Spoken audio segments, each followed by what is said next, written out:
some jazz today. Yes, you gon' learn, you gon' learn, you gon' learn. It was just past 1, 2, 3 man with a 4, 5 step to the door like, oh my gosh, just throw that cash in a backpack, run around the back. Hey everybody, it's Liz from the Lemon Bowl. Vince from Irie Kitchen. And welcome to the Irie Lemon podcast. Good morning, my friends. We've made it to episode 34. We live to be here another week. Vince was counting us out at like episode 22 to know how long we make it. We're here. Hope you guys are all doing well and staying healthy and happy. I saw a meme the other day that was like, I can't wait till we don't have to start emails with, hope you're all healthy and happy. Every email, it's like you have to start that way. But of course, we do hope that. Okay, guys, enough chit chat. We have one of my favorite people on the planet on today's episode. I'm so excited. My dear, dear longtime friend, Monique of Ambitious Kitchen. Say hello. Hi, guys. I'm super excited to be here with you both. Yeah, Liz and I go way back to, I don't even know, 2014, 13, who knows? So why don't you tell everyone that may not be familiar a little intro to Monique? Yeah, so I am the founder of Ambitious Kitchen, which is a food and wellness website, I guess we call it now instead of a blog. I started it in 2011 and I have been doing it ever since. I went full-time 2014 and it's just been my love and passion. I also started just home with my husband in I think 2018, 2019, I don't even remember. And so that is a vintage rug company and we live in Chicago. We just had a baby boy. He's 4 months old and just kind of getting in the swing of things with motherhood and trying to get back to work. And yeah, that's about it. I guess that sums up my life right now. Well, you just have a few things going on, not much. Wait, a rug company? Yeah, it's vintage rugs. How'd you guys get into vintage rugs? Yeah, I have been obsessed with vintage rugs and I started back in I think 2015 and it was really hard to find them, just shopping. You couldn't buy them online. Really, they're only sourced from the Middle East. And so I saw 1 or 2 people that were doing it and I just had this idea. I really wanted to do it. So I bought the domain.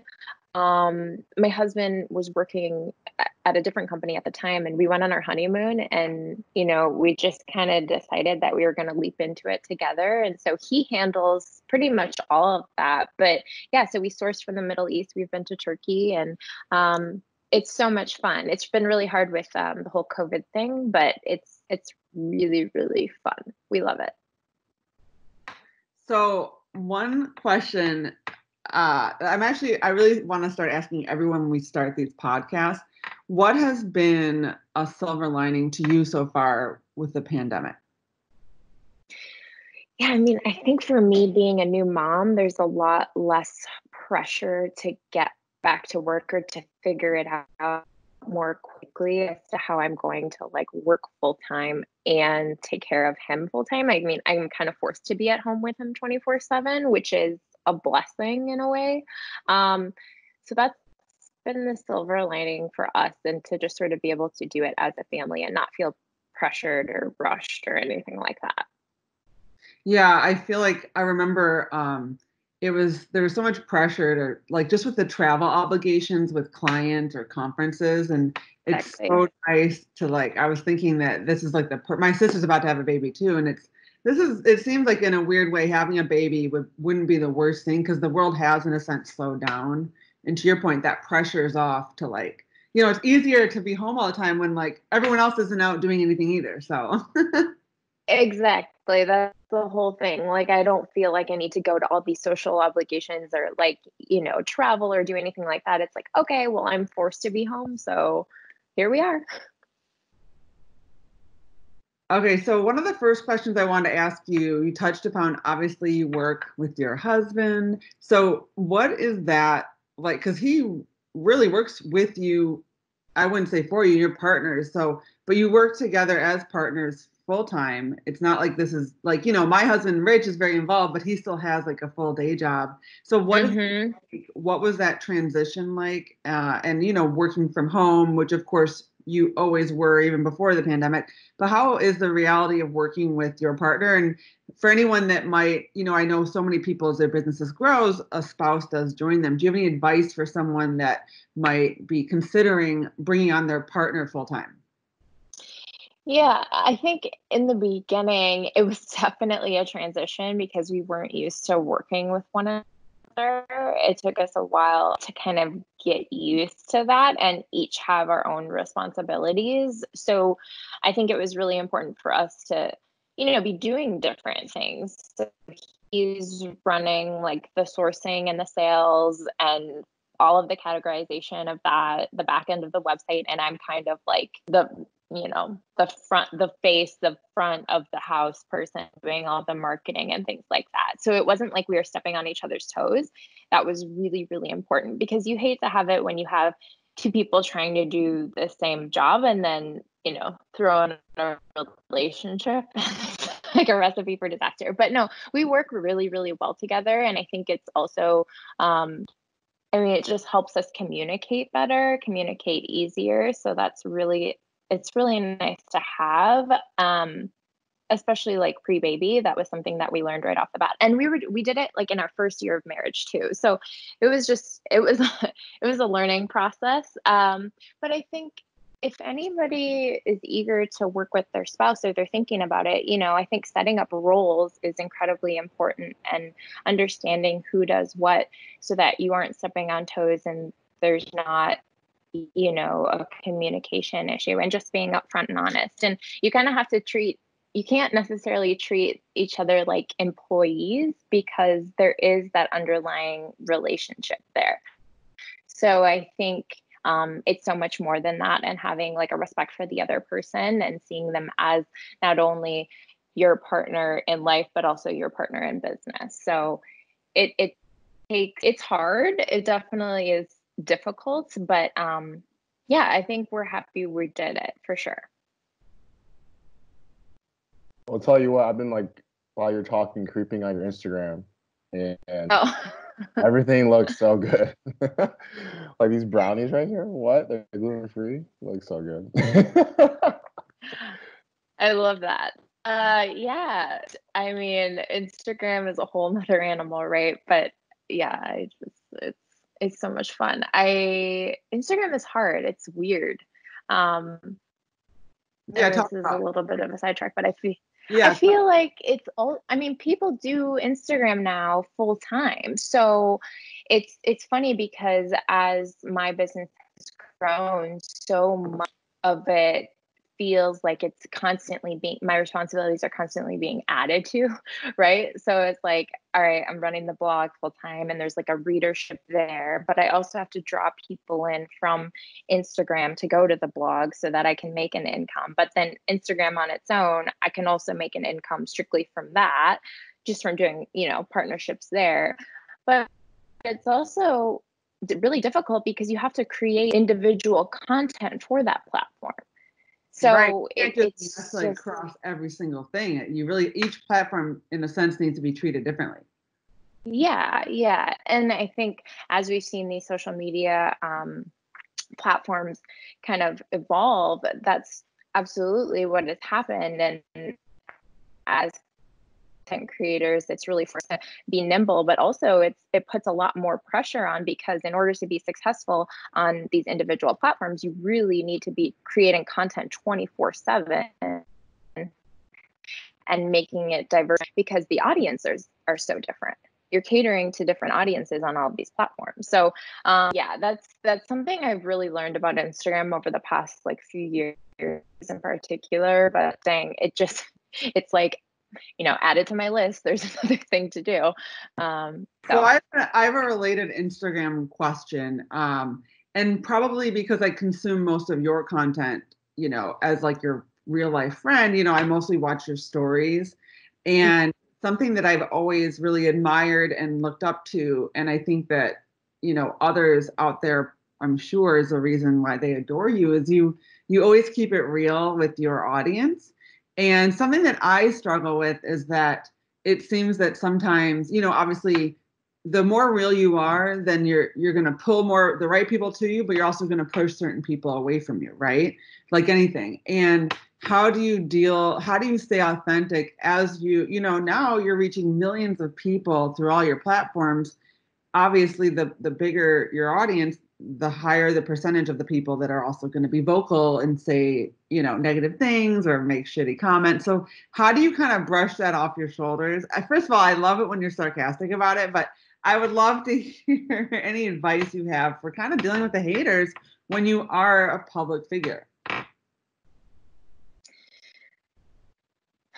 Great question. Yeah, absolutely. I think I've definitely gotten more negative feedback the bigger I get, and I think that's absolutely common.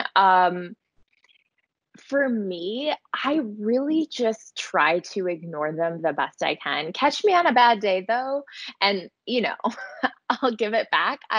There's only so much somebody can take, but I think it's easy for someone to be vocal behind the camera, and recognizing that a lot of people don't really have I don't want to say text etiquette, but etiquette when typing, meaning like they're not trying to be mean, but they may just sound a little off. And a lot of them just want to be recognized. And so just kind of saying, oh, thank you, or okay, thank you for the feedback, or just ignoring it. Sometimes I'm like, I don't have the time of day for this, ignore it. And I think I've dealt with that for a while now, that I just let it roll off my shoulder. So the more that it comes in, the easier it is to kind of just say, okay, whatever, like, okay, crazies, okay, Karen, like, you know. And I've just learned Karen. That above all, okay, Karen. But above all, I have to be authentic to me, because if I'm trying to compare myself with everybody else, if I'm trying to do what everybody else is doing, it's not going to come across as authentic. People are going to see through that. So I learned a long time ago that it's best to just be myself. And I am who I am. If you don't like it, like, leave. I think that's my whole motto. I don't let it bother me. I really don't. And it's taken a lot of years, and I really had to get comfortable in my own skin and do some like deep work, but I think take it or leave it. Yeah, I think that's so good. I'm the same way.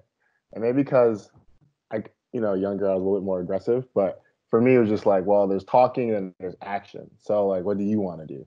To the other person, and they always just wanted to talk. And so really early on, I realized that like, it's just words, you know? And just like, well, I feel like everyone has right to an opinion, but it really doesn't matter anyway. Because like, you're not gonna stop doing what you're doing, and I'm not gonna stop doing what I'm doing. So at the end of the day, it's like you can comment and have an opinion, but if you're not like, I have a couple rules. If you don't know me, and I think a lot of times people just. Oh, no, you go ahead. Oh, did it cut out? Oh, well, I was saying that. Technology. Sorry, guys. I was saying if you don't know me, you can't comment. If you haven't lived my exact life, like everything I've been through, you've been through, you can't comment. And if you don't pay my bills, really, you can't comment on what I do. Like if someone like, there's only people that can really comment into your life. Like when you're a kid, your parents can comment because they take care of you.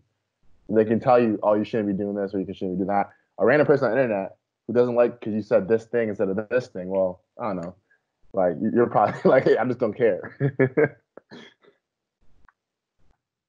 That's true. I think that's true. And I always think about like, the other thing that Vince has helped me with is like, if your intent was positive and someone doesn't receive it right, well, then that's not on you. I mean, if your intent was positive and you meant well, we can't control how everybody else reacts. And especially right now, I feel like emotions are on high right now. Of course, we're in a pandemic. So everyone already is on edge. Everyone's stressed out. Everyone's at the max. And everyone's support systems are also at the max. So you're not getting the support. So everyone's just a little bit more stressed and on edge than normal. So I feel like this is probably the time more than ever to let those comments kind of roll off and realize they're really nothing about you, in my opinion. Yeah.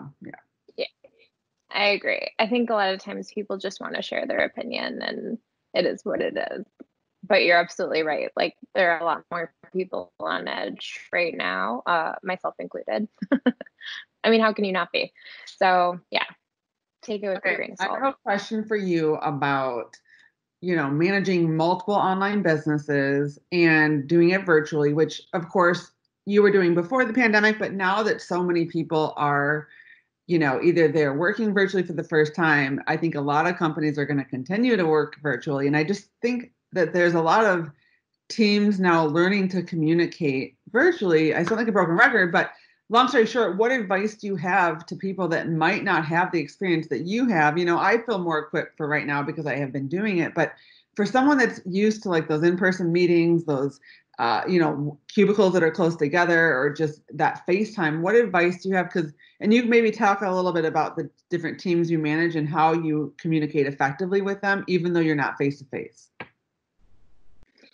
Yeah, so I have a couple people that work for me. A lot of them are part-time or just contractors. So we use Asana for basically everything, and that's great for essentially assigning tasks. And so we assign things to people when they're due. We can tag each other in updates. That's very, very critical for us to stay up to date. I would say also, like, we create to-do lists for the week. And so we can all see as a team, like, what's due when, and we're able to check in on each other, and kind of just like adjusting and finding that needs to happen. What are the bigger projects?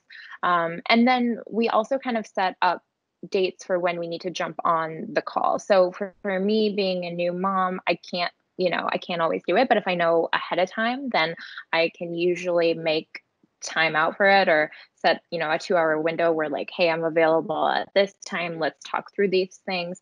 I find that talking through projects just clears up things a lot quicker than email, especially if there's any sort of like confusion.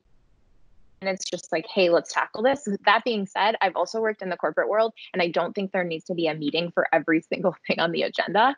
And I saw that a lot when working in corporate. It was like we had a meeting so that we could say we had a meeting, and nothing really got accomplished. Yeah. So I think just making sure that you can get your work done actually really quick if you're not involved in like talking face to face with people, but talk face to face with people when you need like an action item answered. So that's kind of what we've been doing and what works for us. That's smart. And we'll link to Asana in the show notes if you guys aren't familiar. And I think that's a great tool. And I know there's so many different similar tools like that. Yeah, so many tools. Like Trello, I think, is one. But yeah, I think, and just having people like take on responsibilities and, understanding who is responsible for what at the end of the day, then there's no confusion, which is so different from when you work at home versus working in corporate. Like, I'm sure it's just a whole nother animal. So for people that aren't familiar, obviously I am, because that's how we first met. Tell us about where you used to work. Do you feel like talking about that? Yeah, I can talk about that. So I used to work at General Mills in Minneapolis. I actually grew up there, and I worked there for a few years after college. Really, really enjoyed it. And then I think I just grew out of it. I grew out of the position, but learned a ton, and just realized I didn't want to work in corporate anymore. I really liked being my own boss, and my passion shifted. But we were constantly having meetings for absolutely no reason. Absolutely no reason. I'm like that too.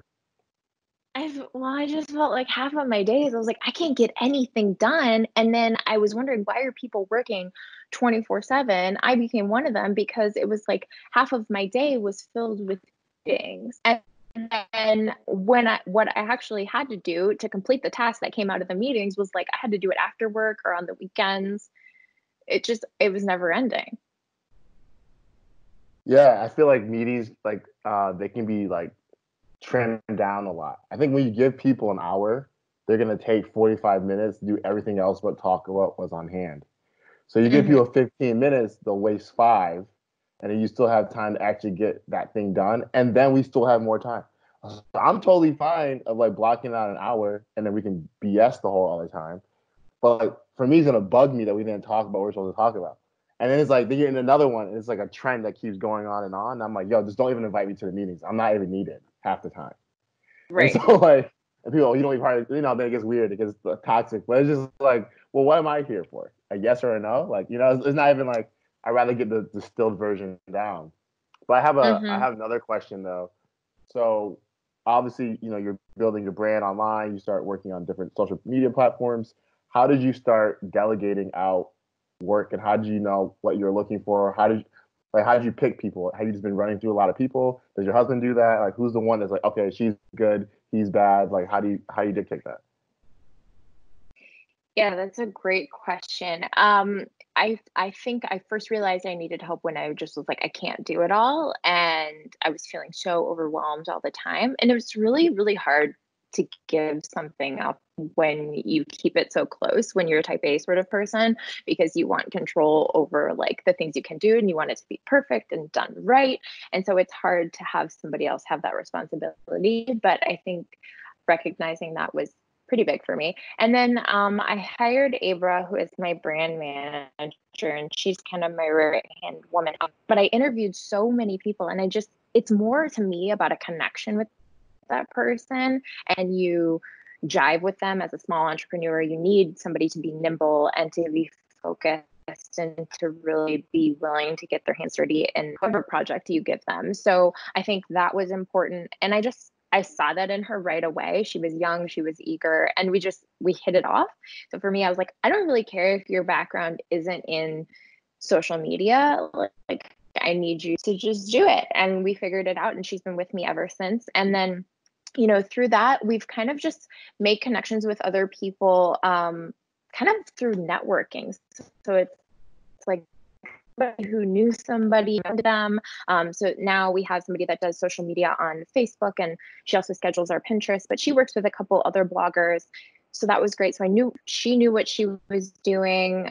Abra mostly manages her, so I'm hands off and I don't have to think about the nitty gritty, because sometimes when I think about it, I'm like, oh no, we should be doing this, or let me nitpick this and this and this. And really what my time needs to be focused on is the bigger picture and how I can grow the brand, and just having reviews along the way.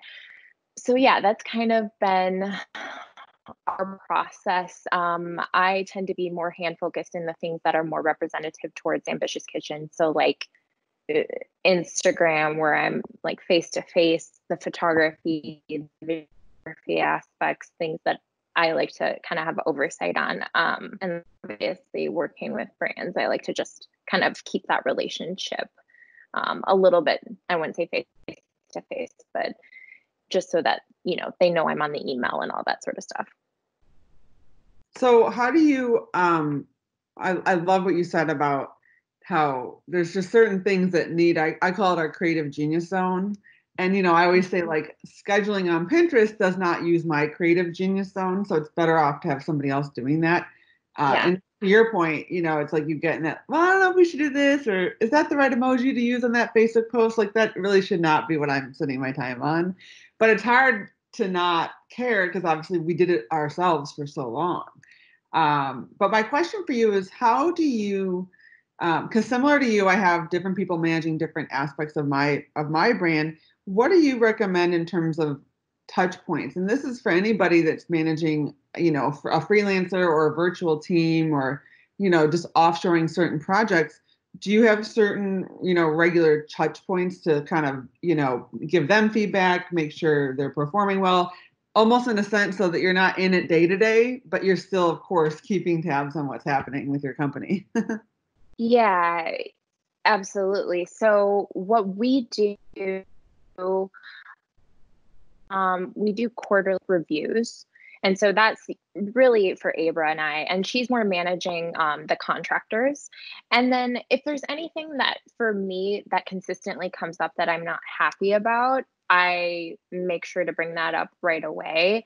But for Abra and I, we also do like social media audits. So we're looking at every single month at the end of the month where we can see the performances. And then through that, I'm able to see, okay, well, was our social contractor not doing what she was supposed to be doing, and I'm able to kind of work in that way. And so it's incredibly important to take a step back and definitely analyze the work that we're doing instead of just doing it, because if we're just doing and not looking at the bigger picture, we're not going to get anywhere, and we're not going to be able to, kind of take the next step forward and say, well, how can we be doing these things better?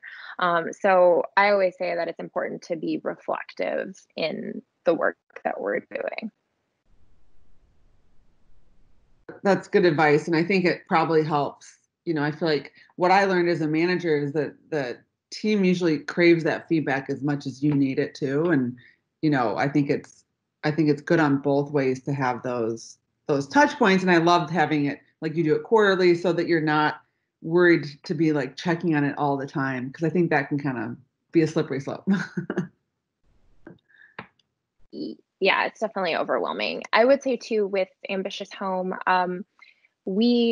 it's a lot more difficult with that because we've sort of had to take a step back due to COVID. And so right now we currently aren't introducing any new rugs simply because it's been hard for us to source. And so with the whole shipping thing, like we didn't really know what was going to happen. We didn't personally want to be going to UPS all the time and, sort of exposing ourselves. My husband does most of that, but still, I mean, we have a 4-month-old. And so we took sort of a little bit of a break from the business in order to kind of like reflect on what we have been doing. And so through that, we decided that we're going to launch an art collection. We've sort of been hoarding art for the past year or so. So we're really excited about that. And I think it's given us an opportunity to kind of look for something different with the business and hopefully come back stronger and a little bit more creative and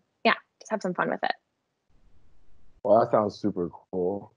So on the COVID thing, I'm in the restaurant industry, so my business got completely stopped and dismantled too. And I've kind of made a decision that like I want to play in your space and Liz's space. And so what are some tips that you can give people like me who are making that decision? Like, all right, we got to build stuff on the internet. We can't just be so reliant on people coming indoors and that's our business. So what are some steps as a restaurant that if you were in my position, what would you take to build an online presence and brand?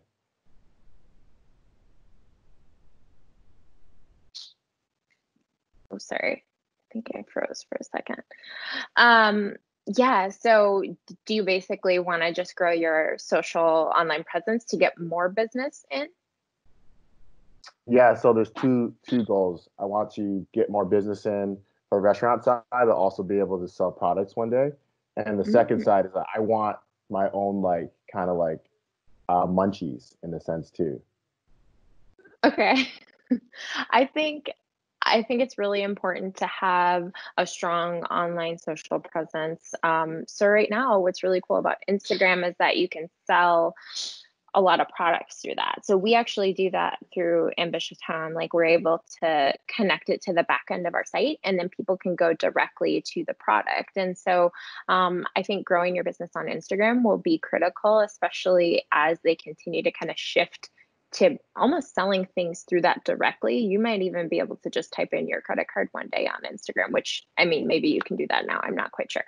But obviously really good photos, really good food photos of what you're selling. Like you might have to hire someone. It just depends on your skill level there. But I think like having something available that people can eat with their eyes is incredibly important. Like visual is everything these days, especially for selling products. And I've learned that on both ends. Like I've had to experiment with that with food and then with an actual product and what works. And sometimes it's so interesting because what tends to work for me the best is not professional photos. So I'm talking like photos taken on my iPhone. I will get more engagement with that on both ends, actually. Rug photos and food photos, they just tend to do better. It's Okay. crazy because you would think I that. agree with that. Yeah. The whole theory that it's because it's an Apple photo. It's like Apple gives preference because it's taken on an Apple phone. I swear that there's some truth to that because otherwise it's a DSLR camera that's downloaded as a different file. So if you upload those high res, because I'm with you, my iPhone photos outperform all of my professional DSLR photos. And I swear it's because Apple is like, can tell it's an Apple. Who knows? I mean, that's just a rumor, but I don't know. That's my theory. Well, I personally think it's because it's more realistic and people can relate to that a little bit more, right? So it's like I kind of want to see more realistic stuff on my feed instead of something that is heavily styled, like looks like Right. spent a lot of time making it. There's this professional rug shot in this beautiful house. It's like, oh, I just threw a rug on my bathroom floor, and people are like, wow, that could be my house. Or even, for there's these cookies, they're a little messy. That to me is more appealing. So I think, yeah, it's interesting. I think there's something to be said about that. But yeah, I mean, as far as growing your online business, yeah, I think we just started experimenting with that sort of stuff, even if you can't hire someone, some sexy food shots. The other thing Monique has done great is kind of the blooper reel videos. Now, even though those are highly, I don't want to really discount that you've got a professional video crew. They're highly edited and produced in terms of like beautiful lighting. Like, I don't want to pretend that, those weren't professionally done, but I do love that didn't your video team create a blooper reel of different bloopers from different videos that you shot and then shared that? Like that is something, and obviously it was beautifully and very professional looking. But even if you did that in like on your iPhone videos, I think the blooper reel, to your point of being more relatable, is something that, like, I mean, right now that stood right out. I remembered that more than like a brownie video, Right. Yeah. Well, it's because it's like real life. It's like, oh, well, she's really weird, or I think people can relate to it a little bit more. So yeah, we took a bunch of shots that we shot, they were all professional. But even if, right, to your point, like we would have done that on Instagram, I think it would have just been just as successful, I should say, as a professional one. It maybe even more so, and strictly because it is more relatable. So I think that is, when it comes to content, that's kind of what it comes down to. Well, that makes a lot of sense. So I'm hearing, iPhone photos on Instagram more to help make it a little more realistic. And I think that's cool and interesting. Because I'm seeing the importance now. And so I'm like, I don't know if I want to just like reopen and act like nothing's happened without like making some smart pivots. And I just think that like having online presence is like the game. Like everything else doesn't really matter anyway. Like we had a good one. Like, we were cool on the internet. And that's why people came to my restaurant. But now I'm seeing that like, well, if another pandemic happens, they're gonna not come. So like, we got to figure out how to like have a presence and still make money different ways and be bigger than just our small town and things like that. So I appreciate that advice for sure. And I've been seeing like the Instagram buy things too. Like I never thought about doing that. Yeah, is there like a requirement to get that, Monique? I never even thought about, like, was it hard for you to be able, like, can any size business starting out do that? Shop through Instagram? That's a great question because they introduced it, like, I think it was like when we were already a year in. So I'm not sure if you just start your account. Probably, I would assume. But you have to have 10,000 likes to get the swipe up. So I don't know. But yeah. Okay, so no, it's been really good for us in terms of having that though. That's cool. Yeah, it's smart. I mean, I always say like people are on Instagram, so bring the ability for them to shop to where they are. It's only going to make it easier. So I think it's Yeah. And I was gonna say too, like, what I think has been really important during this pandemic, and to your point, Vince, about kind of like doing, cool things with the restaurant, it's kind of cultivating community. So not just as an influencer, but also, having a restaurant and stuff like that, kind of bringing people together somehow. So I think we've seen a ton of that through social media platforms with people doing lives together. I think we've seen a lot of fundraising, a lot of supporting of the small businesses, things like that. I personally recently just did like a wellness week where it was like I had different professionals come on my Instagram account and kind of do like free workouts and like breath work and things like that. So however you can cultivate community during this time, I think really helps people to feel included and involved and supportive of whatever you're doing. That was really cool to watch. And to your point, right now, people really do need that community more than anything. And people are at home and they're on their phones. And a lot of people also, live alone. And, sometimes that online community is literally some of the only people that they're interacting in that day. So I think that that's such a good, and Vince and I always talk about providing more value than, don't just use your platform to ask for the sale, provide lots of free value. That's the best way to grow your brand. And you did such a good job of that with your wellness week because you provided, I'm assuming it was all mostly free. They could probably donate if they wanted to. Right. So that to me is such a smart way to grow a brand. And also it's very relevant. Like you said, Vince, you don't want to act like nothing happened. Like the world did change. So having something that really fosters community, I think is super smart. And even on a really micro level for you, it could be doing lives with different local business owners and things like that, even just bringing up the local restaurant community and things like that. There's honestly like endless ideas. So that was a good point, Monique. I'm liking your ideas this morning. Thank you. Okay. I just texted like 4 people like, all right, iPhone photos. We're now making videos. I want Irie Kitchen's Instagram to be lit. They're all gonna text me back probably an hour from now. I'm like, what were you doing at like 10 in the morning? Like, dude, just trust me. That's funny. Okay, I have a last question because we're getting towards the end here. So speaking on the whole online business front, obviously you have multiple online businesses, and I know many people that didn't have an online business are wanting to start one, or maybe they've had one, but it's been on the back burner. I mean, to Vince's credit, he was working like 14-hour days in a restaurant, every day of the week. So, I think it's not for, lack of wanting to, but another benefit of right now is we all have a little bit more time to work on those bigger picture goals. So for someone who is looking to grow an online business, not so much the how-to, but I would love for you to maybe share a couple perhaps misconceptions about being an online business owner. Maybe, bust, 1 or 2 or 3 myths about being an online business owner, because I do think it's being put on a pedestal right now. Kind of like entrepreneurship is super hot until, a pandemic hit. So what are a couple online business owner myths that you could maybe dispel?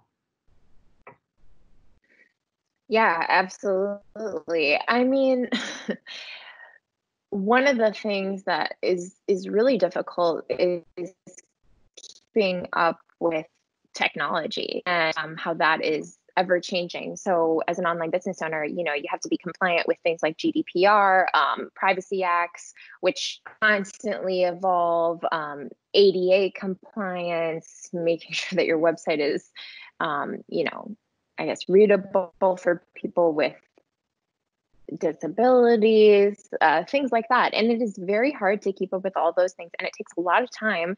And also to be able to, create content or sell your product, market it, do it well. So that is something that's difficult. Another thing I think is staying focused when you have an online business. You definitely have to, and this is being an entrepreneur in general, but just making sure that you are creating structure. You're constantly willing to evolve and learn new things, and not only be willing to have your products on your website, but also know how to market them well and sell them well through different social media platforms. So it's not the same as necessarily bringing someone in store or seeing, getting people from foot traffic, but really being able to tell your story or tell your product story and have people want to come and buy it. I think that's incredibly difficult and takes a different skill set, sort of. So those are two things that I would say are difficult about having an online business.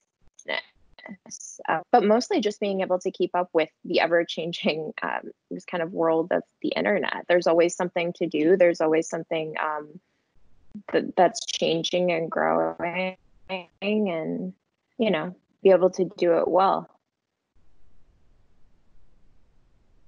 Yeah, I agree with that. Because on the flip side, I didn't value posting it. Oh, is it freezing? Technology, man. Oh, sorry. No, you're totally good. Technology. On the other side, I didn't value as much posting as much as I should have, and it is hard. It is a different skill, right? I think a lot of people from the outside looking in think, oh, you just post on Instagram or you write a little blog post. No, that's every day. Some new content you have to think about.